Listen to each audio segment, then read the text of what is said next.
نحمدہ و نصلی و نسلم علی سیدنا و مولانا محمد صلی اللہ علیہ وسلم رسولہ النبی الامین المکین الحنین الکریم الرؤوف الرحیم اما بعد فاعوذ باللہ من الشیطان الرجیم بسم اللہ الرحمن الرحیم اللہ تبارک و تعالی فی الکلام المجید والفرقان الحمید انما یرید اللہ لیذہب عنکم الرجس اہل البیت ویطہرکم تطہیرا سید الکونین والثقلین والفریقین من عرب ومن عجم والحبیب الذی ترجا شفاعته لکل حول من الاحوال مقتحم یا رب بالمصطفى بلغ مقاصدنا واغفر لنا ما مضى یا واسع الکرم۔ اللہ رب العزت خالق کائنات کی حمد و ثنا پیارے آقا کریم علیہ الصلوۃ والسلام کی بارگاہ میں عاجزانہ اور حقیرانہ ہدیہ درود و سلام کے بعد تمام احباب اور سامعین کو السلام علیکم ورحمۃ اللہ وبرکاتہ۔ جتنا بھی شکر ادا کیا جائے خالق کائنات کا کم ہے، جس کی توفیق خاص اور احسان عظیم کے ساتھ ہم سب ایک مرتبہ پھر چند لمحات اس کے دین متین اور اس کے پیارے احکامات اور اس کے کتاب یعنی لاریب کتاب قرآن مجید فرقان حمید کے درس کے لیے چند لمحات مل بیٹھے ہیں۔ دعا ہے کہ اللہ رب العزت ہمیں حق بیان کرنے کی توفیق عطا فرمائے، حق کو سمجھ کر اس پر عمل کرنے کی سعادت عطا فرمائے اور ہمیں حق ہی دوسروں تک پہنچانے کی بھی توفیق عطا فرمائے۔ آج کی اس نشست میں جس مضمون پر میں چند کلمات آپ کی سماعتوں کی نظر کرنا چاہتا ہوں، وہ پیارے آقا کریم علیہ الصلوۃ والسلام کی اہل بیت اطہار، آقا علیہ الصلوۃ والسلام کا خانوادہ مبارک، آقا علیہ الصلوۃ والسلام کا خاندان مبارک، آقا علیہ الصلوۃ والسلام کی فیملی اور گھر والے، ان کی عظمت اور شان کے حوالے سے چند ایک باتیں ہیں۔ جو آیت کریمہ میں نے آپ کے سامنے تلاوت کی ہے، یہ سورہ الاحزاب کی آیت مبارکہ نمبر 33 ہے، 33۔ یہ سورہ مبارک نمبر بھی 33 ہے اور آیت مبارکہ نمبر بھی 33 کا یہ آخری حصہ ہے جس کو میں نے تلاوت کرنے کی سعادت حاصل کی ہے۔ اس آیت کریمہ میں اللہ رب العزت نے پیارے آقا کریم علیہ الصلوۃ والسلام کے خانوادے، خاندان مبارک، اہل بیت اطہار، گھر والے اور فیملی کی اس عظمت کو بیان فرمایا ہے جو قیامت تک کے لیے ایک پیمانہ ہمیں دے دیا، اور اس پیمانے سے ہم آگے فیصلہ کر سکتے ہیں، کسی نتیجے تک پہنچ سکتے ہیں۔ اور ان الفاظ کا جو آغاز کیا گیا ہے وہ کلمہ حصر کے ساتھ کیا گیا ہے کہ جس میں کوئی شک نہ رہے۔ اللہ رب العزت نے ارشاد فرمایا انما یرید اللہ لیذہب عنکم الرجس اہل البیت۔ میں آپ کے سامنے اس آیت کریمہ کا جو ترجمہ پیش کرنا چاہتا ہوں وہ حضور شیخ الاسلام ڈاکٹر محمد طاہر القادری عیدہ مجدہ کا عرفان القرآن میں سے عرض کر رہا ہوں۔ اللہ رب العزت نے ارشاد فرمایا انما یرید اللہ لیذہب عنکم الرجس اہل البیت۔ اللہ رب العزت بس یہی چاہتا ہے، اے میرے محبوب صلی اللہ علیہ وسلم، آپ کی جو اہل بیت ہیں ان سے ہر قسم کے گناہ کا میل، توجہ سے یہ الفاظ سمجھنے والے اور سننے والے ہیں، ہر قسم کے گناہ کا میل اور شک اور نقص کی گرد تک کو بھی دور کر دے۔ یعنی ہر وہ چیز جو گندگی میں آتی ہے، غلاظت میں آتی ہے، پلیدی میں آتی ہے، جسے ناپاک کہا جاتا ہے، جو پاک اور صاف نہیں ہے، ہر اس چیز کا ذکر ہے کہ محبوب پاک علیہ الصلوۃ والسلام آپ کے خانوادے کی عظمت کا عالم یہ ہے کہ اللہ رب العزت یہ چاہتا ہے کہ آپ کے خانوادے سے ہر قسم کے گناہ کے میل کو، نقص کو، گرد تک کو، پلیدی کو اور ناپاکی کو دور کر دے۔ وَيُطَهِّرَكُمْ، اور اے میرے محبوب کے خانوادہ مبارک آپ کو کامل طہارت عطا کر دے، تطہیرا، اور ایسی کامل طہارت عطا کر دے کہ بالکل پاک صاف کر دے۔ اللہ رب العزت نے اپنے ارادے کا ذکر فرمایا، اور ذہن نشین کر لیجئے کہ اس کا ارادہ اس عمل کے ہو جانے کی علامت اور سند ہوتا ہے، کیونکہ وہ کسی کا محتاج نہیں کہ اپنے ارادے کو ترک کرے۔ اس نے قرآن مجید میں ارشاد فرمایا انما امرہ اذا اراد شیئا، جب میں کسی امر کا ارادہ کرتا ہوں، ان یقول لہ کن فیکون، تو میں صرف اس کو کن کہتا ہوں، فیکون، وہ کام ہو جاتا ہے اور پھر ہوتا ہی رہتا ہے۔ اللہ رب العزت نے آقا علیہ السلام کے خانوادے کی طہارت کا ذکر فرمایا، پاکیزگی کا ذکر فرمایا، ہر پلیدی اور گندگی اور غلاظت کو دور کرنے کا ذکر فرمایا، اور اسے اپنے ارادے سے فرمایا کہ میں چاہتا ہوں کہ یہ کروں، یعنی اللہ رب العزت۔ سامعین وقار، اس آیت کریمہ کو اگر ہم صحیح انداز میں سمجھنا چاہتے ہیں اور آقا علیہ السلام کے خانوادہ مبارک کی عظمت اور شان کو اگر ہم سمجھنا چاہتے ہیں تو وہ تب سمجھ سکتے ہیں کہ جب ہم اس کو قرآن مجید کی دو مختلف آیات کے ساتھ ملا کر سمجھیں۔ یہ آقا علیہ السلام کا خانوادہ مبارک ہے، آقا علیہ السلام کا خاندان مبارک ہے، اور اس سے پہلے کہ میں ان آیات کی طرف بڑھوں یہ بات ذہن نشین کر لینی چاہیے کہ اللہ رب العزت جس خانوادے کے متعلق، جس فیملی کے متعلق، اہل البیت، گھر والے، یعنی جس کو نسبت حاصل ہو گئی آقا علیہ السلام کے گھر کے ساتھ، جو حضور کی فیملی کا فرد ہے، خاندان کا فرد ہے اور گھر والا ہے، اس کو اگر رب کائنات ایسی طہارت عطا فرما رہا ہے کہ ہر قسم کا گند، غلاظت، پلیدی اور ناپاکی دور کی جا رہی ہے اور پھر طہارت عطا کی جا رہی ہے، وَيُطَهِّرَكُمْ تطہیرا، پھر طاہر و پاک کیا جا رہا ہے، تو جس کے خاندان کو یہ طہارت اس خاندان کا ہو جانے والے کی وجہ سے مل رہی ہے، تو یہ بات بھی ذہن نشین رہنی چاہیے اس محبوب پاک علیہ الصلوۃ والسلام کی اپنی طہارت کا عالم کیا ہوگا، جس کے صدقے سے یہ ساری طہارتیں ان گھر والوں کو اور خاندان والوں کو نصیب ہوئیں۔ تو آقا علیہ السلام کے خانوادے کا ذکر، گھر کا ذکر اور گھر والوں کا ذکر رب کائنات نے اس انداز سے فرمایا، اور پھر رب کائنات اپنے گھر کا جب ذکر فرماتا ہے، یہ سورہ البقرہ ہے اور اس کی آیت مبارکہ نمبر 125 ہے، جب سیدنا ابراہیم علیہ السلام اور سیدنا اسماعیل علیہ السلام نے خانہ کعبہ، کعبۃ اللہ کو تعمیر فرمایا، تو اللہ رب العزت نے ان سے فرمایا وَأَحِدْنَا إِلَىٰ إِبْرَاهِيمَ وَإِسْمَاعِيلَ، ہم نے حضرت ابراہیم علیہ السلام اور حضرت اسماعیل علیہ السلام کو تاکید فرمائی، أَن طَهِّرَا بَيْتِيَ لِلطَّائِفِينَ وَالْعَاكِفِينَ وَالرُّكَّعِ السُّجُودِ، ان کو یہ تاکید فرمائی گئی، حضرت ابراہیم اور حضرت اسماعیل علیہ السلام کو یہ تاکید فرمائی گئی کہ اللہ رب العزت نے فرمایا کہ میرے گھر کو، بیتیا، میرے گھر کو، انطہرا، میرے گھر کو پاک اور صاف کرو، اس کو پاک اور صاف کر دو، کس کے لیے؟ للطائفین، طواف کرنے والوں کے لیے، والعاکفین، اور یہاں آ کر اعتکاف کرنے والوں کے لیے، والرکع السجود، اور یہاں رکوع اور سجود کرنے والوں کے لیے، یعنی جو کوئی بھی میرے گھر میں آ کے کوئی عبادت کرنا چاہتا ہے، اعتکاف بیٹھے، وہ یہاں پر آ کے رکوع اور سجود کرے، وہ یہاں پر آ کے طواف کرے، تو فرمایا جس گھر کو تعمیر کر دیا ہے اس کو پاک رکھنے کی تاکید فرما رہا ہوں۔ یہ سورہ البقرہ ہے، اور پھر اسی مضمون کو رب کائنات نے سورہ حج میں بیان فرمایا، اور سورہ حج کی آیت مبارکہ نمبر 26 کا حصہ ہے، فرمایا وَطَهِّرْ بَيْتِيَ لِلطَّائِفِينَ وَالْقَائِمِينَ وَالرُّكَّعِ السُّجُودِ، کہ آپ میرے گھر کو، اس کو تعمیر کرنے کے بعد اس کو نہ صرف ایک بار پاک اور صاف کریں، فرمایا اس کو پاک اور صاف رکھنا بھی ہے، پھر آگے کنٹینیوسلی اس کی صفائی کا اہتمام کرنا ہے، کس کے لیے؟ فرمایا ہر اس کے لیے جو طواف کرنے کے لیے آئے، جو یہاں پر قیام کرنے کے لیے آئے، جو رکوع اور سجود کرنے کے لیے آئے، ہر وہ شخص جو میرے گھر میں عبادت کی غرض سے آئے گا، اس کے لیے میرے گھر کو پاک اور صاف رکھنے کی تاکید بھی کر رہا ہوں اور اس کو پاک اور صاف رکھنے کا حکم بھی جاری فرما رہا ہوں۔ تو ایسا کیوں فرمایا رب کائنات نے؟ ایک مرتبہ پاک صاف کرنے پر اکتفا نہیں ہے، اس کو پاک اور صاف رکھنے کا حکم دیا، کیونکہ اللہ رب العزت نے یہ کام مخلوق کے ذمہ لگایا، انبیاء کرام علیہ السلام، اور اس کے بعد اب قیامت تک کے لیے آنے والے مومنین کی ذمہ داری ہے جو وہاں خادمین ہیں۔ تو اللہ رب العزت نے دراصل ہمیں یہ بات بیان کر دی یہاں پر کہ اے مخلوق، چاہے وہ انبیاء کرام علیہ السلام ہوں، چاہے انبیاء کرام کے خادمین امت ہوں قیامت تک، انہیں میرے گھر کو پاک اور صاف رکھنا ہے۔ ایک لمحے کے لیے توجہ کیجئے کہ اللہ رب العزت نے اپنے گھر کے لیے، وہ کعبۃ اللہ کہ جس کو پوری دنیا میں یہ عزت اور شرف حاصل ہے کہ وہ اللہ رب العزت کا گھر ہے،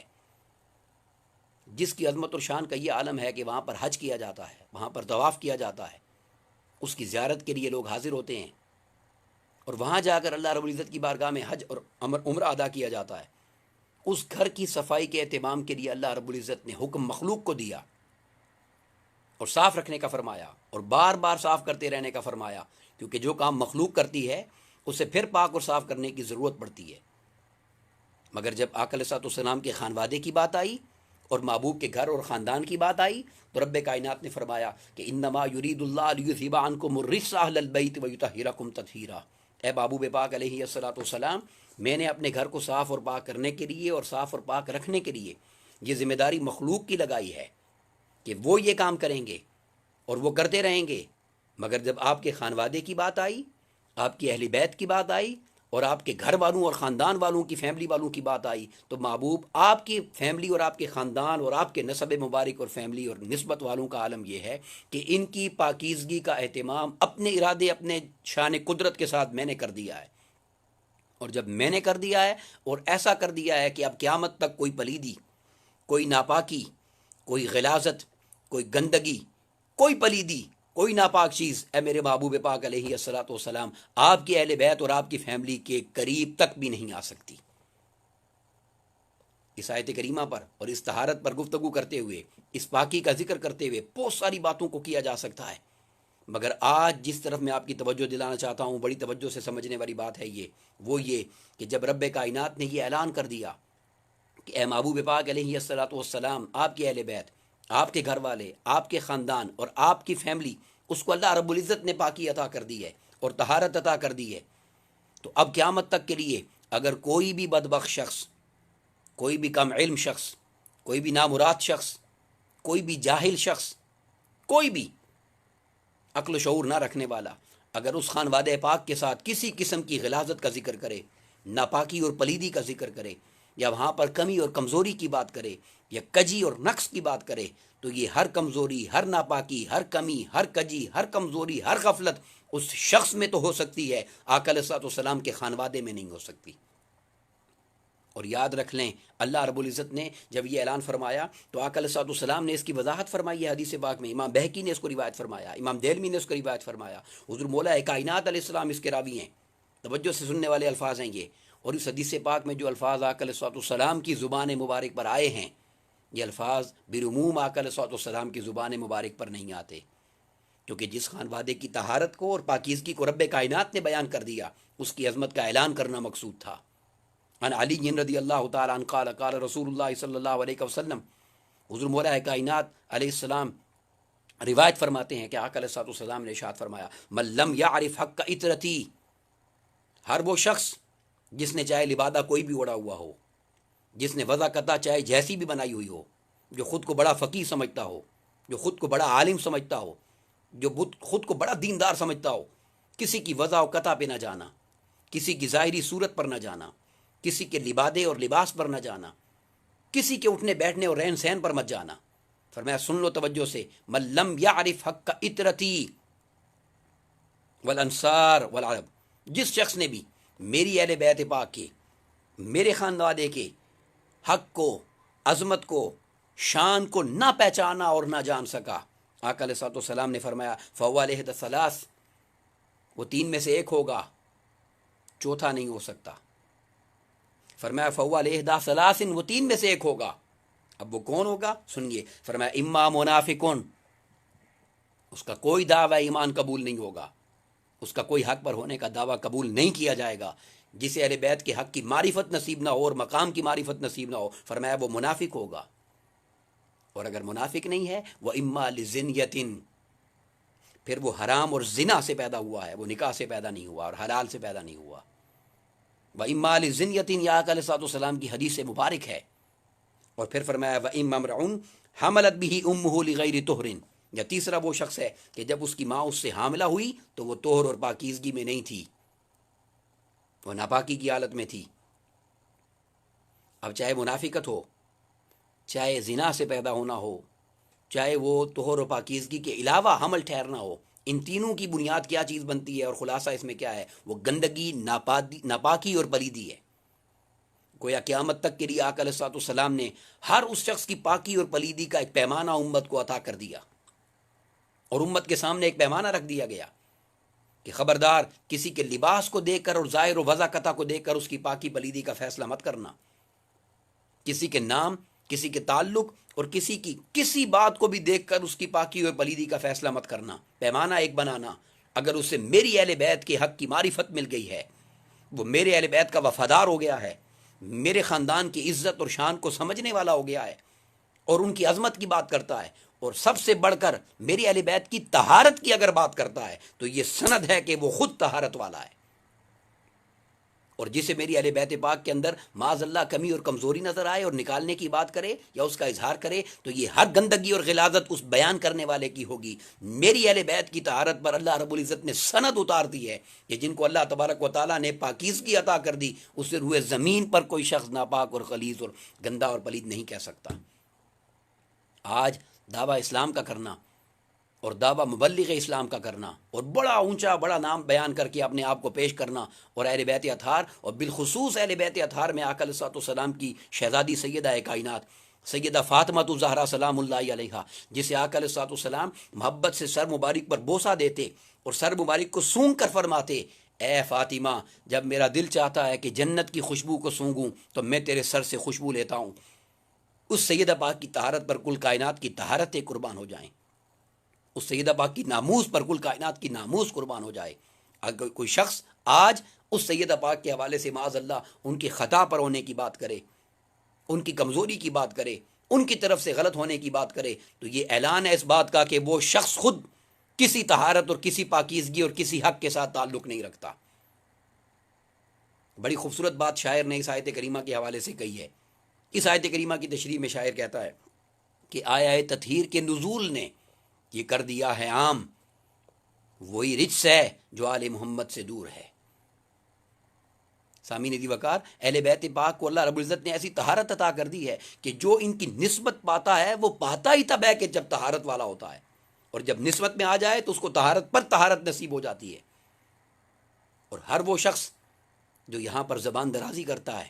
جو یہاں پر نازیبہ کلمات کہتا ہے، وہ صرف اس لیے کہتا ہے کہ اس کا اپنا طہارت کے ساتھ واسطہ کوئی نہیں ہے، اس کا اپنا پاکی کے ساتھ واسطہ کوئی نہیں ہے، اس کا اپنا حق پر ہونے کے ساتھ واسطہ کوئی نہیں ہے، اس کا کوئی تعلق کبھی بھی سیدھے راستے کے ساتھ نہیں ہو سکتا۔ اور جو ایسے لوگوں کی نسبت اور صحبت کو اپنائے وہ بھی حق سے محروم ہو جائے گا اور گمراہی کے گڑھوں میں گرا دیا جائے گا۔ آقا علیہ الصلوۃ والسلام نے قیامت تک کے لیے امت کو ایک پیمانہ عطا کر دیا۔ سامعین دی وقار، اس آیت کریمہ کی روشنی میں اور آقا علیہ الصلوۃ والسلام کی اس ایک حدیث مبارکہ کی روشنی میں امت کو اس بات کو سمجھ لینا چاہیے اور امت کو یہ بات ذہن نشین کر لینی چاہیے کہ جو خود طاہر ہوگا،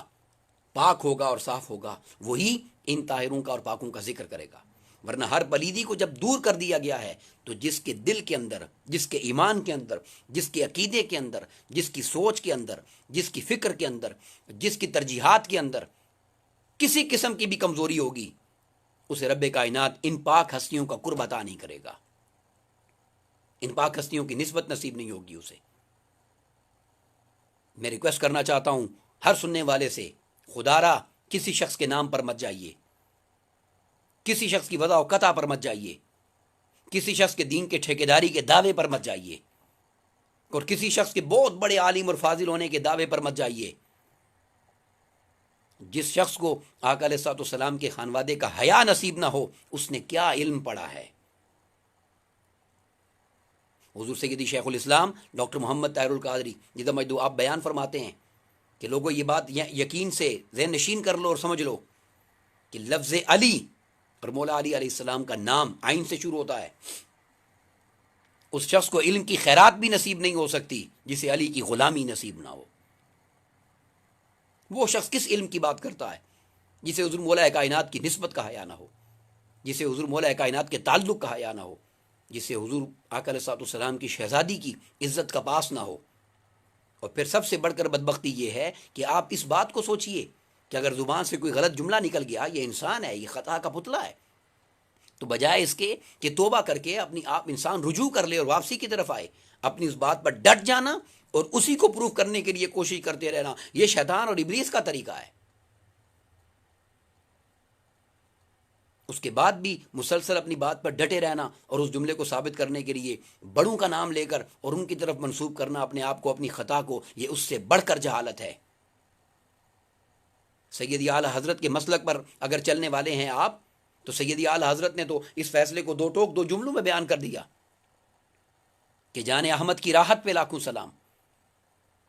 کل کائنات کی جان آقا علیہ الصلوۃ والسلام کی ذات مبارکہ ہے، اور اس کی راحت سیدہ کائنات سیدہ فاطمہ الزہرا سلام اللہ علیہا ہے۔ تو جو شخص آقا علیہ الصلوۃ والسلام کے خانوادے کے ساتھ بے ادبی کی بات کرتا ہے یا جسارت کی بات کرتا ہے، وہ کبھی بھی حق پر ہونے کی بات نہیں کر سکتا، اور اس کا حق کے ساتھ کوئی لینا دینا نہیں ہے۔ دعا کے ساتھ میں آج کی اس گفتگو کو مکمل کرتا ہوں کہ اللہ تبارک و تعالی ہمیں آقا علیہ الصلوۃ والسلام کے خانوادے کی نسبت اور محبت والوں میں دنیا میں بھی رکھے اور قیامت میں بھی وہیں رکھے، اور جن کو آقا علیہ الصلوۃ والسلام کی اہل بیت پاک کی نسبت کا حیا نہیں ہے، انہیں آقا علیہ الصلوۃ والسلام کی اس حدیث پاک کا اجر عطا کر دے کہ میری اہل بیت کشتی کے نوح کی مانند ہیں، جو اس کشتی پر سوار ہو جائے وہ پار لگ جائے گا، اور جو اس کشتی سے پیچھے ہٹ جائے وہ غرق ہو جائے گا اور ڈوب جائے گا، دنیا و آخرت کے اندر اس کے لیے ذلت کے سوا کچھ نہیں ہوگا۔ اللہ تبارک و تعالی ہمیں آقا علیہ الصلوۃ والسلام کی اہل بیت کا ادب اور حیا عطا فرمائے، اور ہر فتنے سے اور ہر شر سے جو اہل بیت پاک کی بارگاہ میں جسارت کرتا ہے اس سے اللہ رب العزت ہمیں اور ہماری نسلوں کو اللہ رب العزت محفوظ رکھے اور حفاظت عطا فرمائے۔ وما علینا الا البلاغ المبین۔ السلام علیکم ورحمۃ اللہ وبرکاتہ۔